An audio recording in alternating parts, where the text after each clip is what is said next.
A Bíblia diz no livro de Isaías, no capítulo 22, nos versículos de 1 a 25.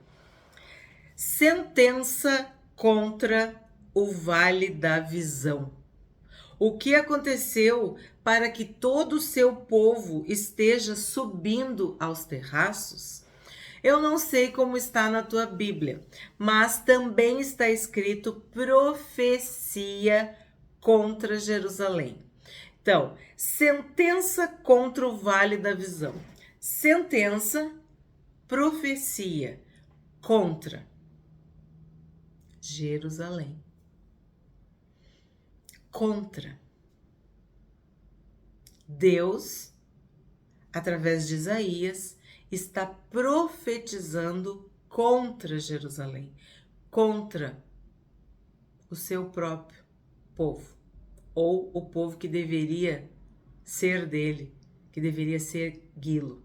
O povo que não confiou em Deus, o povo que não pôs a sua fé em Deus, o povo que preferiu confiar nas relações políticas, diplomáticas, geopolíticas, nos seus vizinhos, com acordos, com negociações, e não confiou no próprio Deus, no seu Deus, no seu Senhor. Aí tu pensa, Isaías era um profeta muito corajoso, porque precisa, ter coragem para falar contra o teu próprio povo.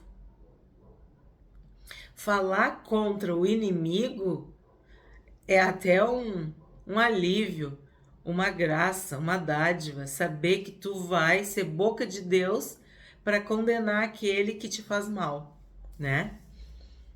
Para fazer justiça, mas sem sentenciar o teu próprio povo, a tua própria família, os teus amados, os teus queridos, os teus amigos, precisa ter muita coragem, muita coragem. Aí eu me lembro de Moisés, que sim, ele era hebreu, mas foi criado como egípcio. Era conhecido como filho da filha de Faraó, e ele rompeu com tudo isso e se tornou boca de Deus, profeta, e falou contra o Egito, contra o Faraó. Jeremias, então, eu não vou dar muito spoiler de Jeremias, porque logo a gente vai estudar Jeremias, mas Jeremias, assim, ó, arriscou sua própria vida para entregar a mensagem. E Elias, que foi contra Acabe, o próprio rei, e Eliseu, e João Batista, que para mim é o exemplo maior, é o ícone, é o número 1 de coragem, que falava o que tinha que falar e perdeu a cabeça, literalmente, por falar a verdade para os governantes, no caso, Herodes. Então aqui, Isaías está fazendo exatamente isso. Está falando com uma coragem, uma sentença, uma profecia contra Jerusalém. E aí tem Vale da Visão. Tu prestou atenção nessa expressão? Vale da Visão. Vale é um lugar baixo, é como um buraco, como uma depressão, como um desnível. Lá embaixo é o vale. O que acontece? No vale, tu não tem uma visão muito boa, porque tu tá num lugar para baixo. Visão nos dá a ideia de alguém que está superior, que está num lugar mais alto e vê mais longe, que vê melhor. Eu tenho uma visão. Quando nós queremos ver, a gente se coloca num lugar mais alto, iluminado, sem obstáculos. E o vale dá uma ideia de que é um lugar restrito, fundo, profundo, esburacado, para baixo, né? Muitas vezes não é tão iluminado porque é para baixo, é um relevo para baixo. E aí tá escrito: sentença contra o vale da visão. Tu não parou para pensar sobre isso? Que isso é extremamente contraditório e talvez, de certa forma, irônico? O vale da visão. Sabemos que ele está falando de Jerusalém, de Judá, do povo de Deus. Por quê? Porque quem tinha que confiar em Deus, confiou nos homens, nas pessoas, nos seres humanos. Quem tinha que ver mais longe, quem tinha que acreditar no eterno, no sobrenatural, no espiritual, estava com os olhos lá para baixo, lá para dentro. Quem tinha que olhar para o alto, eleva os meus olhos para o alto, estava igual um avestruz enterrado no vale.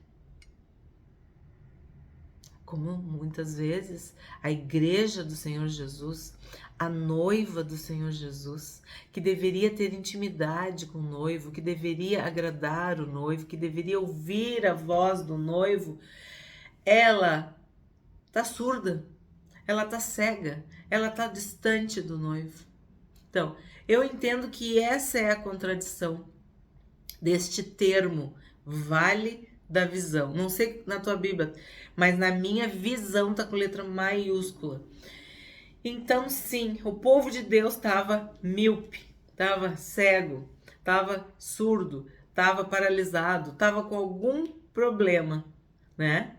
Não estavam posicionados, não estavam acordados, não estavam vigiando, não estavam fazendo o que Deus esperava deles. 2. Você estava cheia de aclamações, era uma cidade barulhenta, cheia de alegria.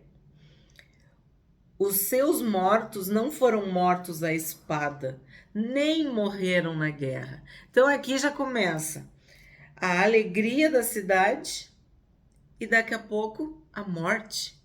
Então, é contraditório. Como que tu vai ter alegria e vão estar cheios de mortos? 3. Todos os seus chefes fugiram na mesma hora e foram presos sem que fosse atirada uma só flecha. Todos os moradores que foram encontrados foram presos, apesar de já estarem longe na fuga. Então, o que a gente está vendo aqui? É uma referência ao desespero que ocorreu quando o Império Assírio tomou conta de Jerusalém, quando houve o cerco a Jerusalém. E as pessoas desertaram, soldados, homens, que acredita-se que os homens vão defender suas famílias, suas mulheres, seus filhos. E eles se entregaram, eles se renderam, porque eles foram presos sem que fosse atirada uma só flecha.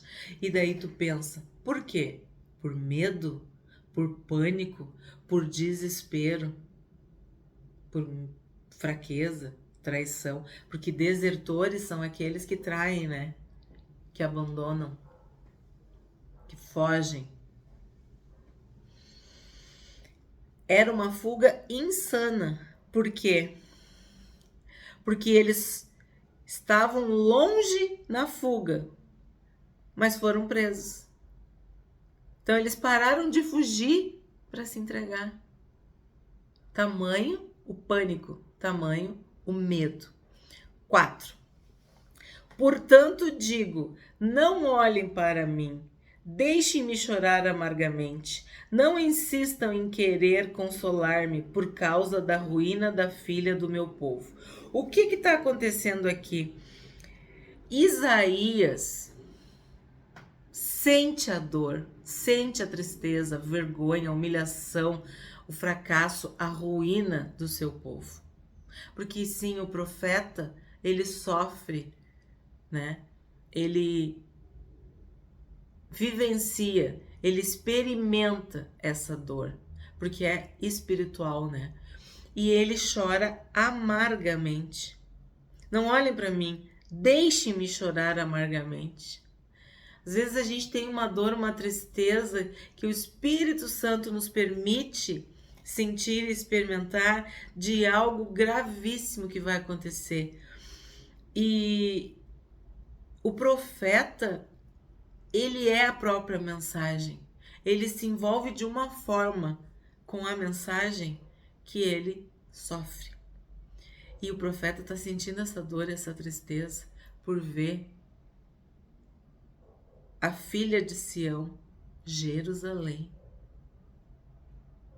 se entregar dessa forma vergonhosa. 5. Porque este é um dia de tumulto, pisoteamento e alvoroço da parte do Senhor, o Senhor dos exércitos, no vale da visão, um derrubar de muralhas e um clamor que vai até os montes. Bom, aqui a gente vê um caos, um alvoroço, um atropelamento. O que quer dizer um atropelamento? As pessoas querendo fugir, correndo, e a gente sabe que quando acontece isso, muitas pessoas morrem pisoteadas, porque é uma fuga, como a gente falou, insana, louca, desesperada. E isso acontece em incêndios, em calamidades, que as pessoas querem se salvar e acabam morrendo. Vimos isso também num incêndio que ocorreu aqui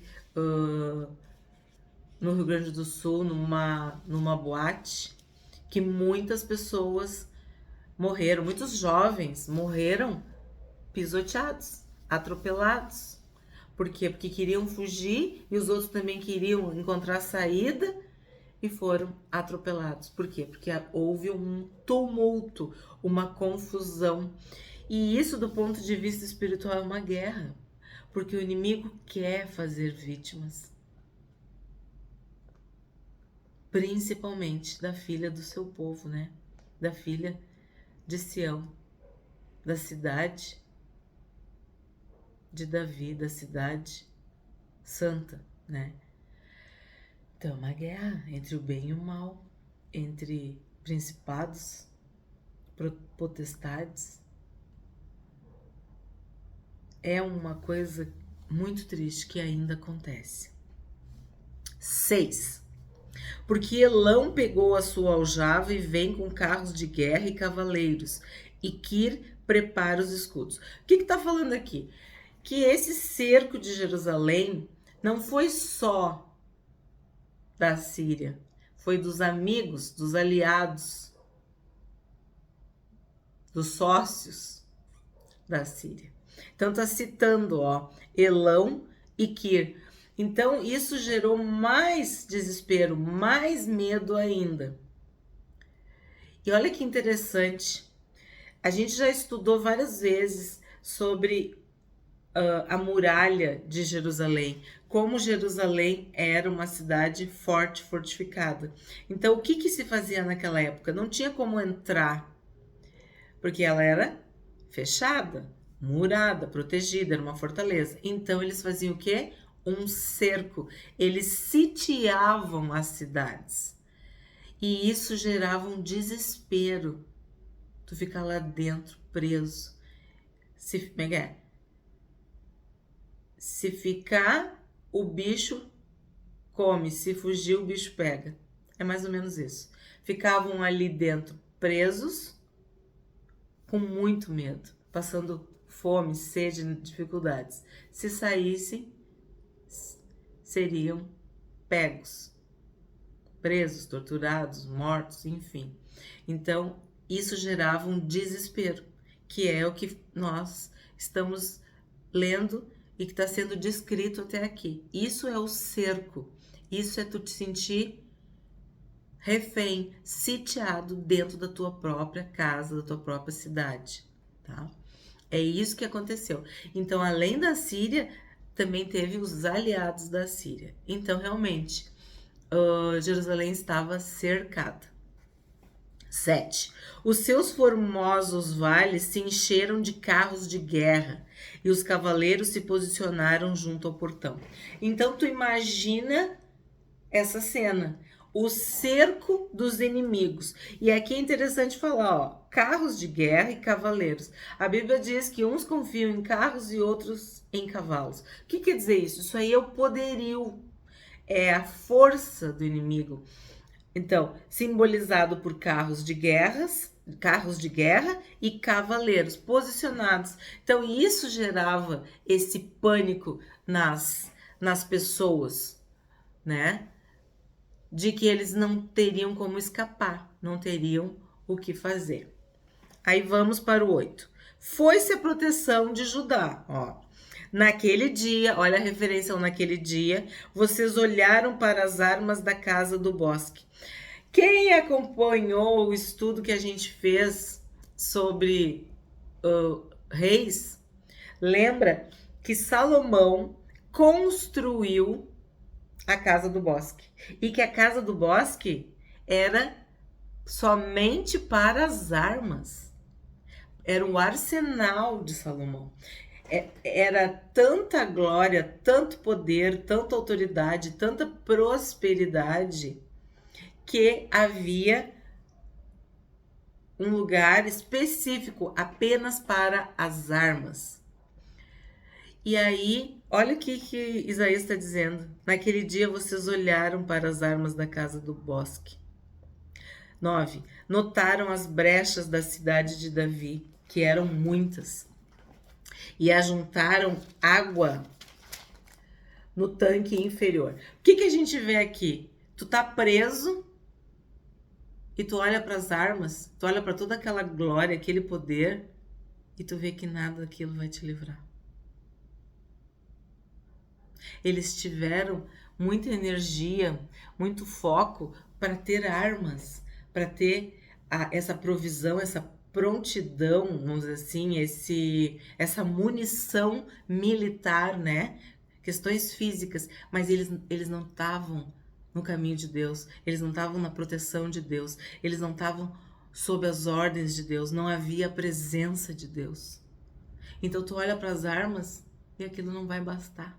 Aquilo não vai resolver. Tipo, a solução que tu achou que ia ter não é nada. É um remendo, é um band-aid, é um curativo. Sabe que as pessoas dizem essa expressão? Ah, tu vai colocar um band-aid no câncer, tu vai colocar um curativo no câncer. Quer dizer, a coisa é tão grave, tão séria, tão perigosa, tu não vai conseguir resolver dessa forma. Então, diante daquele cerco, diante de todo aquele poderio do Império Assírio, eles olhavam para as armas, para aquele arsenal, aquilo não era nada. Porque o principal eles não tinham, que era a presença, a bênção de Deus. E aí vem falar da cidade de Davi, no 9, né? As brechas da cidade de Davi. Então, se a cidade de Davi, se Jerusalém era a cidade impenetrável, inexpugnável, fortificada, as muralhas, a fortaleza, tudo aquilo que a gente estudou, que a gente viu, agora estava cheio de brechas. É como se tu olhasse para tua vida espiritual e tu visse que está tudo destruído. Porque o pecado, a desobediência, a rebeldia, a idolatria faz isso. E é isso que eles chegaram à conclusão. Que tudo que eles tinham não era nada. Que na verdade eles não tinham nada. Porque eles estavam afastados de Deus. Era o próprio Deus que estava lutando, que estava usando os inimigos para que eles se arrependessem. 10. Também contaram as casas de Jerusalém e derrubaram algumas delas para reforçar a muralha. Imagina quando tu sacrifica a tua própria casa, tua própria família, e mesmo assim não dá conta. Tu não consegue resolver. Tu não consegue. É que eu tô dizendo, é botar um curativo, é tentar resolver de uma forma humana uma situação que é espiritual, que é sobrenatural.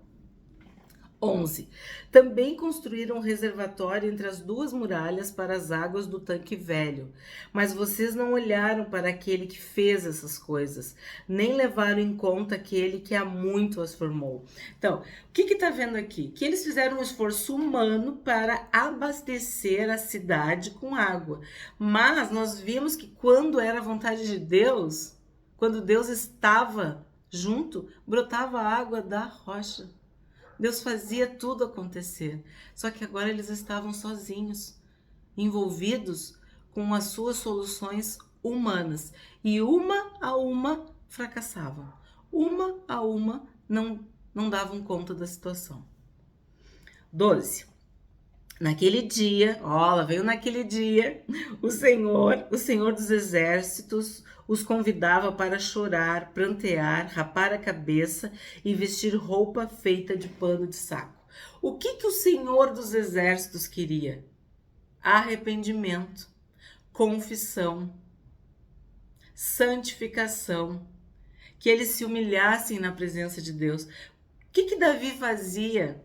Por que Davi lograva êxito nas vitórias, nas batalhas? Porque ele consultava o Senhor, porque ele adorava o Senhor, porque ele amava o Senhor.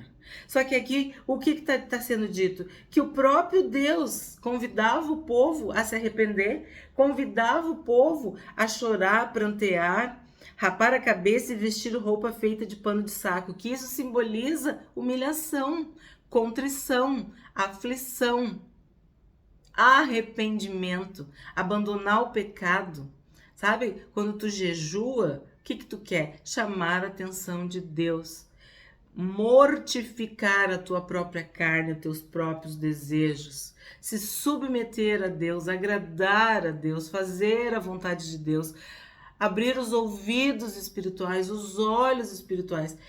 Deus estava convidando eles justamente para manter uma ligação, uma intimidade, um relacionamento com Ele. Priorizar o que era espiritual, priorizar o que era eterno. Mas não. Olha o que aconteceu no 13. Porém, a gente já viu, né? Quando vem o porém, quer dizer, eles fizeram o contrário. Porém, o que se viu era só festa e alegria. Vocês mataram bois, degolaram ovelhas, comeram carne, beberam vinho e disseram: comamos e bebamos, porque amanhã morreremos. Então, pensa numa cidade sitiada, cercada, nesse desespero todo que a gente falou, que Isaías muito bem descreveu, e eles pensaram: vamos comer, vamos beber, vamos festejar. E eu já falei para vocês, né, que essas expressões também simbolizam pecado, né, na Bíblia. Porque amanhã a gente vai morrer. Comamos e bebamos porque amanhã morreremos. Então, o que eles queriam? Eles queriam festa, satisfazer seus próprios desejos. E é muito interessante que essa expressão, essa frase, né, é uma citação até. Comamos e bebamos que amanhã morreremos, é citada, repetida por Paulo em 1 Coríntios capítulo 15, verso 32. Paulo está falando de que se os mortos não ressuscitam, é vã a nossa fé. E sim, tem vídeo no canal sobre isso. A nossa fé, a fé cristã se baseia na ressurreição do Senhor Jesus. Somos cristãos porque o Cristo ressuscitou. Então Paulo diz, se Jesus não ressuscitou, se os mortos não ressuscitam, é vã a nossa fé. Então, comamos e bebamos porque amanhã morreremos, que é o que o mundo prega. O mundo prega que tu tem que ser feliz, que tu tem que seguir teu coração, que tu tem que viver fazendo a tua vontade, os teus desejos, enfim, porque tu vai morrer. Então, coma, beba, festeja, faça o que quiser, porque que tu vai morrer? Porque eles não creem na palavra de Deus. Eles não creem na eternidade. Eles não creem que Jesus é o Filho de Deus. Eles não creem que Jesus é o Salvador, que Jesus é o Senhor e que Jesus perdoa pecados, que Jesus liberta, cura, santifica, dá uma nova vida, nos converte e que Jesus voltará. Então, se tu não crê em nada disso, se tu não crê na Bíblia, realmente o que sobrou para ti? Comer, beber, fazer festa e morrer. Porque tu não crê numa nova vida, numa vida eterna. E aí, o que está acontecendo aqui? Eles também perderam totalmente a dimensão espiritual. Perderam totalmente aquela questão de que eles eram o povo de Deus e que aqueles povos eram pagãos, eram idólatras, eram malignos, eram a expressão do mal. Eles simplesmente perderam o foco do que era espiritual e eterno e colocaram os seus olhos no que era natural, no que era humano. Então, eles perderam a visão e estavam no vale, no fundo, perdidos, cegos, escondidos, como numa caverna, num lugar escuro. Eles não tinham mais perspectiva. Então, comamos e bebamos, porque amanhã morreremos. 14. Mas o Senhor dos Exércitos me revelou o seguinte: certamente essa maldade não será perdoada, até que vocês morram, diz o Senhor dos Exércitos. Então, esse Senhor dos Exércitos é o Todo-Poderoso. Era o Senhor que guerreava as guerras de Israel, as guerras do povo. E agora, o que ele está fazendo? Ele está castigando, punindo, disciplinando,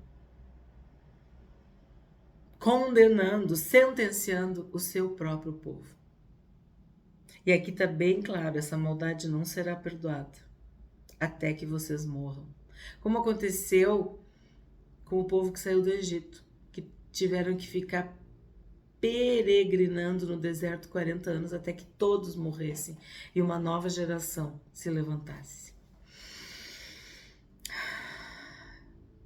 15. Assim diz o Senhor dos Exércitos: vá falar com esse administrador, com Sebna, o responsável pelo palácio, e pergunta-lhe: o que você está fazendo aqui? Ou que parente você tem aqui para que abra aqui uma sepultura para você, lavrando num lugar elevado a sua sepultura, escavando na rocha a sua própria morada? Bom, agora vem um personagem chamado Sebna, que eu pesquisei, significa varonil, vigor, vigoroso, juventude, jovial. Quer dizer, era alguém que tinha uma proeminência, uma importância em Jerusalém. Acredita-se que ele fosse um mordomo, um administrador, um conselheiro, alguém muito importante. E ele deve ter feito algo de muito errado para despertar a ira de Deus. Acredita-se que ele influenciou Ezequias de alguma forma perversa, fazendo com que Ezequias, que era o rei na época, pecasse. Porque olha o que ele diz: vá falar com esse administrador. Então Deus está mandando Isaías falar com o administrador, que é Sebna. E olha, vocês lembram lá no primeiro vídeo, na introdução sobre Isaías, sobre os livros proféticos, que eu falei que acredita-se que Isaías fosse da família real, porque ele tinha livre acesso à corte. E aqui dá para ver claramente que ele podia falar com o administrador. Então, assim, ó, Deus diz para ele: vai falar com esse administrador, com Sebna. E aí Deus está fazendo o quê? Deus está repreendendo. Alguma coisa muito grave ele fez para que Deus o punisse, estivesse castigando. 17.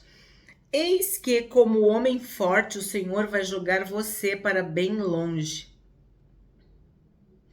Ele o pegará com firmeza e o fará rolar como uma bola, lançando-o numa terra espaçosa. Ali você morrerá, e ali acabarão os carros da sua glória, pois você é a vergonha da casa do seu Senhor.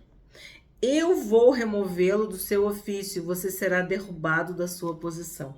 Então significa que Sebna aprontou alguma coisa gravíssima de que Deus o destituiu. Ele foi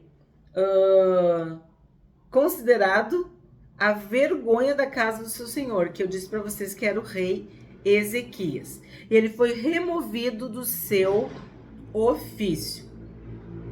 Naquele dia, chamarei o meu servo Eliaquim, filho de Ilquias. Então, essa expressão meu servo, temos falado sobre isso, indica aquela pessoa obediente, aquela pessoa que está fazendo a vontade de Deus, aquela pessoa que é chamada, vocacionada por Deus para fazer algo que agrada a Deus.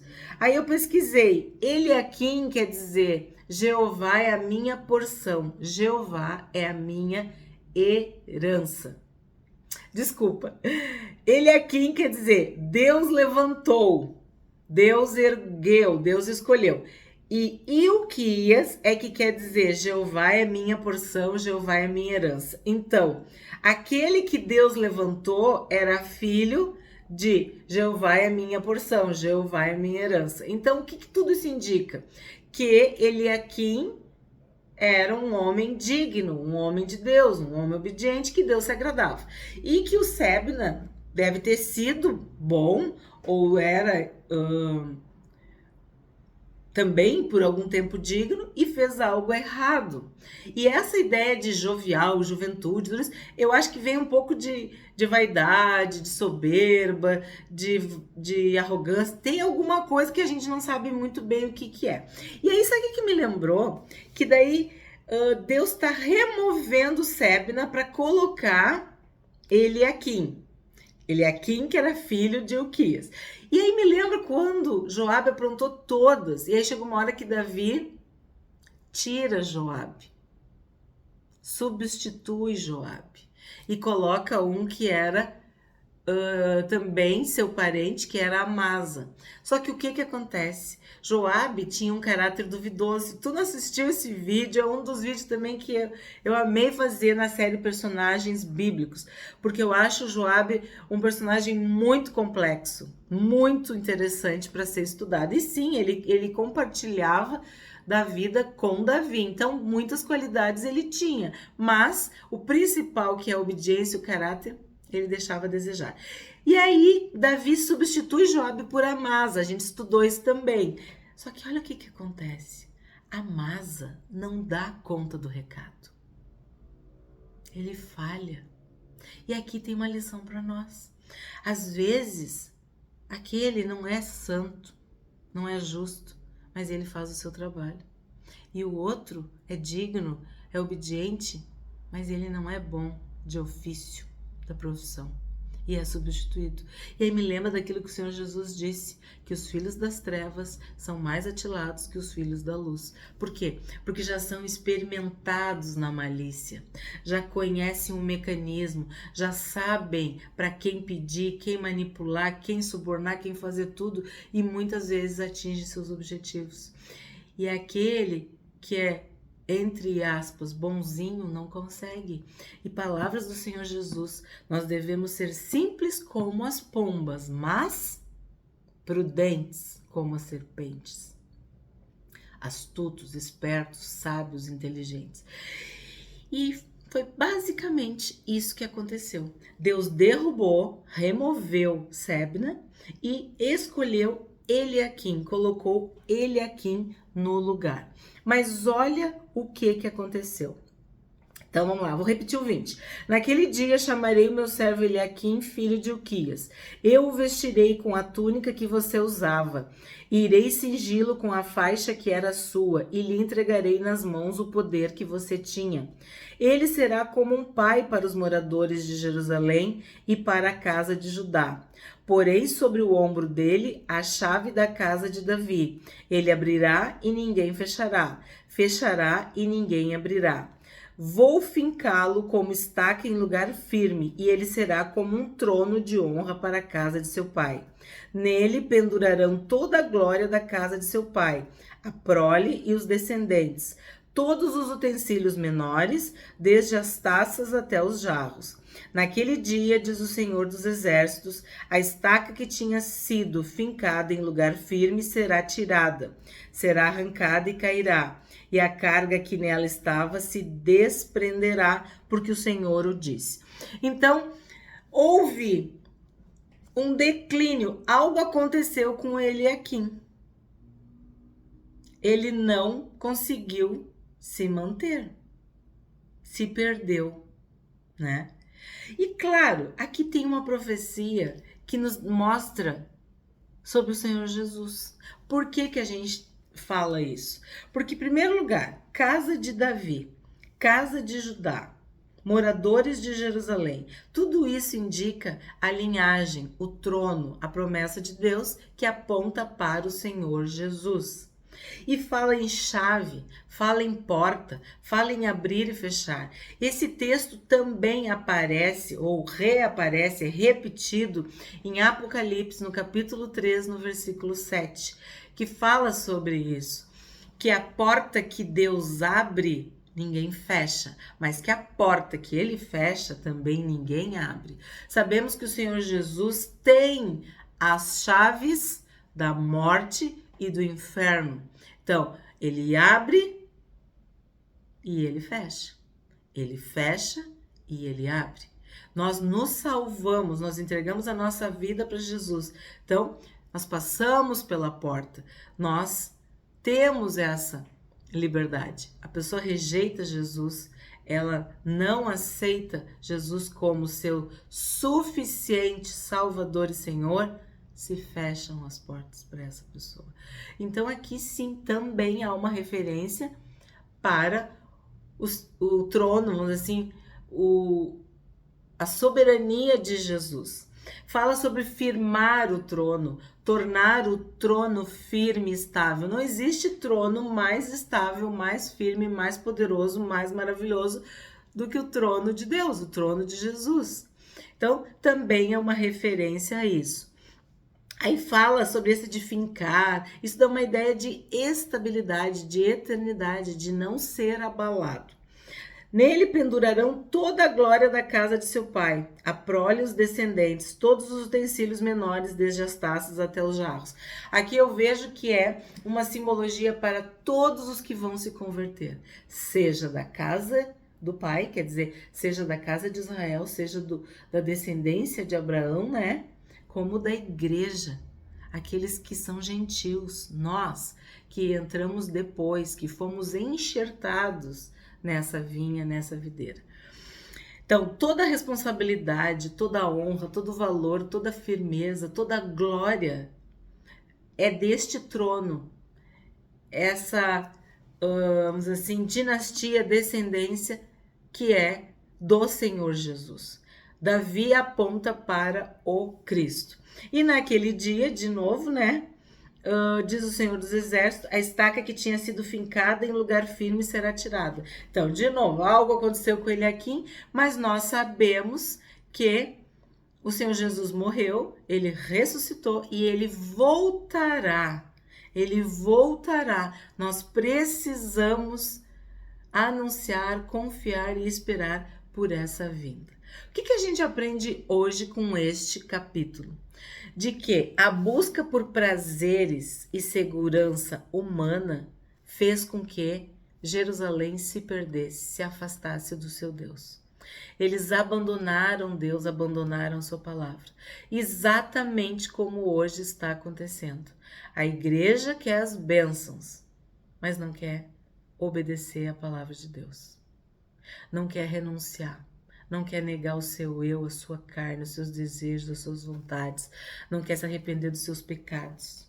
E isso gera uma sentença, uma condenação, um castigo de Deus. Hoje nós vimos a sentença contra Jerusalém, mas também pode ser contra a igreja de Jesus.